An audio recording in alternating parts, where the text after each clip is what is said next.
여러분, 이런 경험 있으시죠? 밥을 줄이고 채소만 먹고 저녁마다 산책까지 하는데도 혈당은 그대로고 뱃살은 꿈쩍도 하지 않는 경우. 왜 나는 이렇게 노력하는데도 변화가 없을까? 혹시 그런 생각 해보신 적 있으신가요? 그 이유, 단순히 식습관의 문제가 아닐 수도 있습니다. 그건 바로 세포가 딱딱해졌기 때문입니다. 나이가 들수록 우리 몸속 세포의 막이 서서히 굳어갑니다. 세포가 마치 오래된 스펀지처럼 말라버리면 영양분은 들어가지 못하고 노폐물도 빠져나오지 못해요. 이렇게 세포가 막혀버리면 몸은 피곤하고 순환이 느려지고 결국 혈당은 오르고 뱃살은 빠지지 않는 악순환이 시작됩니다. 그런데 놀라운 사실은 이 딱딱한 세포를 다시 말랑하게 되살리는 방법이 있다는 겁니다. 바로 아침 소금물 한 잔. 이 단순한 습관이 세포를 깨우는 첫걸음이 됩니다. 우리는 흔히 소금은 건강의 적이라고 알고 있습니다. 혈압을 올리고 몸을 붓게 만든다고 말이죠. 하지만 진짜 문제는 소금 자체가 아니라 나쁜 소금, 즉 정제염에 있습니다. 정제염은 공장에서 화학적으로 만든 염화나트륨 덩어리일 뿐 몸에 필요한 미네랄이 거의 없습니다. 결국 짠맛만 남은 소금이죠. 하지만 천일염, 히말라야, 핑크솔트, 죽염 같은 자연소금은 다릅니다. 그 속엔 칼륨, 마그네슘, 칼슘, 철분 같은 미네랄이 풍부하게 들어있습니다. 이 미네랄들이 세포막 속으로 스며들면 딱딱하게 굳어있던 세포벽이 말랑하게 풀리기 시작합니다. 그러면 영양분이 들어오고 노폐물이 빠져나가며 세포의 순환 회로가 되살아나는 것이죠. 쉽게 말해 소금물은 몸속 전기 회로를 다시 연결해주는 천연 전해질 수액입니다. 심장이 뛰고 뇌가 작동하는 것도 다 이 전해질 덕분이에요. 한마디로 소금물은 우리 몸의 건전지를 다시 충전하는 역할을 합니다. 세포가 굳으면 단순히 피곤한 정도로 끝나지 않습니다.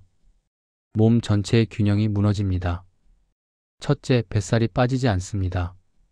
세포가 노폐물을 배출하지 못하니 몸속에 지방이 쌓이고 순환이 막혀버립니다. 둘째, 혈당이 오릅니다. 포도당이 세포 안으로 들어가지 못해 혈액 속 당 수치만 높아집니다. 이게 바로 당뇨 전 단계의 시작이죠. 셋째, 피부가 칙칙해지고 붓기가 생깁니다. 세포 속 수분 대사가 막히면 피부에 노폐물이 남아 얼굴이 붓고 거칠어집니다. 노폐물이 빠지지 않으면 염증 반응이 계속되고 그 결과 관절통, 어깨 결림, 피로가 반복됩니다. 다섯째, 변비와 장운동 저하. 장세포가 굳으면 음식물이 잘 이동하지 못해 복부 팽만과 독소가 쌓이게 됩니다.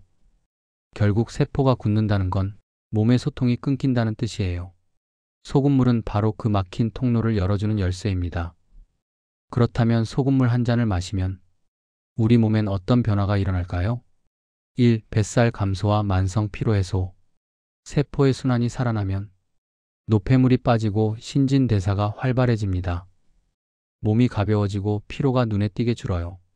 2. 혈당 안정과 당뇨 개선. 전해질 균형이 맞춰지면 인슐린 작용이 정상화되어 혈당이 서서히 안정됩니다. 3. 붓기 제거와 피부 투명도 향상. 세포 내 수분 대사가 좋아지면 얼굴에 붓기가 빠지고 피부가 맑아집니다. 4. 염증 감소와 면역력 강화. 노폐물이 빠져나가면 염증 반응이 줄어들고 자연 치유력이 회복됩니다. 5. 변비 해소와 장 건강 회복.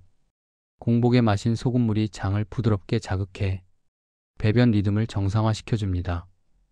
단 하루, 이틀만으로도 몸이 조금 다르다는 느낌을 받는 분들이 많습니다. 하지만 일주일간 꾸준히 실천하면 그 변화는 눈으로 보이기 시작합니다.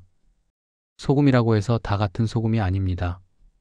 우리가 어떤 소금을 쓰느냐에 따라 몸에 약이 될 수도 있고 반대로 독이 될 수도 있습니다. 대부분의 사람들은 그냥 아무 소금이나 쓰지만 사실 소금의 종류에 따라 건강 효과는 완전히 달라집니다. 지금부터 하나씩 구분해 볼게요. 정제염. 정제염은 우리가 마트나 편의점에서 흔히 사는 하얀 소금입니다. 겉보기엔 깨끗하고 하얗지만 그 안에는 미네랄이 거의 없습니다. 공장에서 고온으로 가공되면서 나트륨만 99% 이상 남게 된 산업용 염화나트륨이에요. 그래서 이 정제염은 몸속 전해질 균형을 깨뜨리고 혈압을 높이게 됩니다.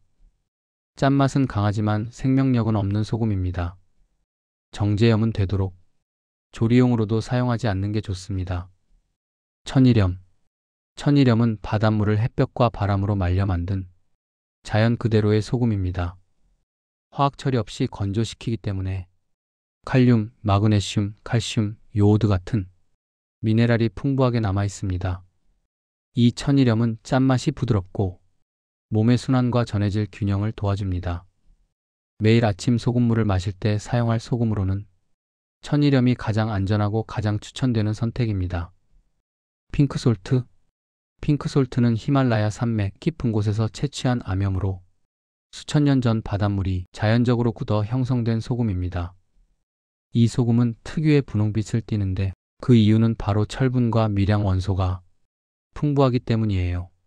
철분이 피를 맑게 하고 산소 운반을 도와주기 때문에 빈혈이 있는 분들이나 피로가 잦은 분들에게 좋습니다. 또한 나트륨 함량이 상대적으로 낮고 짠맛이 강하지 않아 아침 소금물에도 부담이 적습니다. 천일염과 함께 번갈아 사용하면 몸속 미네랄 밸런스를 훨씬 더 균형 있게 유지할 수 있습니다. 죽염. 죽염은 소금을 대나무통에 넣고 구워서 만든 소금입니다. 이 과정에서 미네랄이 농축되고 불순물이 제거되어 강한 해독 작용과 항산화 효과를 나타냅니다. 특히 위장 기능이 약하거나 속이 더부룩한 분들에게 도움이 될 수 있습니다. 다만 죽염은 알칼리성이 강하고 농도가 높기 때문에 매일 마시는 것은 부담이 될 수 있습니다. 일주일에 2~3번 보충용으로 섭취하는 정도가 적당합니다. 정리하자면 소금물 한 잔을 습관으로 만들고 싶다면 기본은 천일염과 핑크솔트로 하세요. 그리고 필요할 때 주 2에서 3회 정도 죽염으로 해독 효과를 보충하시면 충분합니다. 이 세 가지를 상황에 맞게 조합하면 몸의 순환이 살아나고 피가 맑아지며 세포가 다시 깨어납니다. 이제 가장 궁금한 부분이죠. 얼마나 넣어야 할까요? 따뜻한 물 500ml에 천일염 1g 티스푼 정도. 절대 짜게 마시면 안 됩니다. 짠맛이 느껴진다면 이미 너무 많습니다. 아침 공복에 한 잔, 점심 저녁 전은 피하세요. 위산을 자극할 수 있습니다. 5분 정도에 걸쳐 천천히 마시세요. 따뜻한 물이 세포를 깨우고 소금의 미네랄이 몸의 전류를 재가동시킵니다. 매일 아침, 하루의 전원 스위치를 켜는 시간이라 생각하세요. 소금물 한 잔이 모든 사람에게 다 좋은 것은 아닙니다. 아무리 좋은 것도 내 몸의 상태를 모르고 따라하면 오히려 해가 될 수 있습니다. 특히 다음 세 가지 경우에 해당하신다면 반드시 주의하셔야 합니다. 첫째, 고혈압이 있는 분들. 고혈압 환자분들은 소금 섭취에 매우 민감합니다. 소금 속 나트륨이 혈압을 올릴 수 있기 때문이죠. 그렇다고 무조건 피해야 하는 건 아닙니다. 핵심은 소금의 종류와 양을 조절하는 것입니다. 일반 정제염이 아닌 저나트륨 천일염이나 희석형 죽염을 아주 소량만 사용하세요. 그리고 무엇보다 중요합니다. 시작하기 전에는 반드시 담당 주치의와 상의하셔야 합니다. 약물 복용 여부나 혈압 수치에 따라 소금물 섭취량을 세밀하게 조절해야 하기 때문입니다. 몸이 붓거나 두통이 생기거나 혈압이 오르는 느낌이 들면 즉시 중단하고 상태를 체크하세요. 둘째, 신장 질환이 있는 분들. 신장은 우리 몸의 정수기 역할을 하는 기관입니다. 불필요한 나트륨과 노폐물을 걸러내는 곳이죠. 그런데 신장 기능이 약하면 나트륨을 제대로 배출하지 못합니다. 이때 소금물을 마시면 체내 나트륨이 쌓여 오히려 신장에 부담을 줄 수 있습니다. 따라서 신장 질환이 있거나 신장 기능이 약하다는 진단을 받은 분들은 소금물 섭취를 피하는 것이 가장 안전합니다. 물 대신 순수한 미네랄 워터나 보리차, 보온한 물을 드시는 게 더 좋습니다. 셋째, 당뇨약을 복용 중인 분들. 소금물은 세포 순환을 활성화시키고 혈당 대사를 돕는 역할을 합니다. 그런데 이미 당뇨약을 복용 중인 분들은 혈당이 빠르게 떨어질 수 있습니다. 약과 소금물의 작용이 겹쳐 예상보다 혈당이 급격히 내려가는 경우가 있기 때문이죠.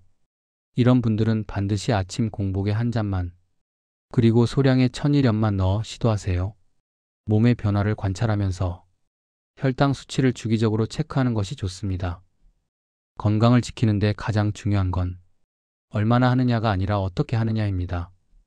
좋은 것도 지나치면 독이 되고 적당히 조절하면 약이 됩니다. 소금물 한 잔도 마찬가지입니다.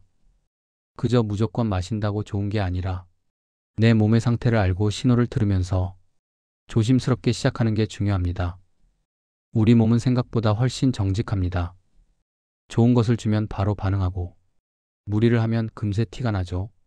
그래서 중요한 건 지속입니다. 하루 이틀만 해서는 아무 변화가 없습니다. 하지만 일주일 그리고 한 달, 작은 습관이 쌓이면 몸은 반드시 반응합니다. 매일 아침 따뜻한 물 한 잔에 소금 티스푼 하나.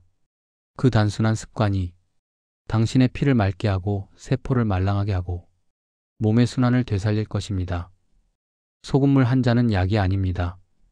하지만 우리 몸이 스스로 회복할 수 있도록 돕는 균형의 신호가 될 수 있습니다.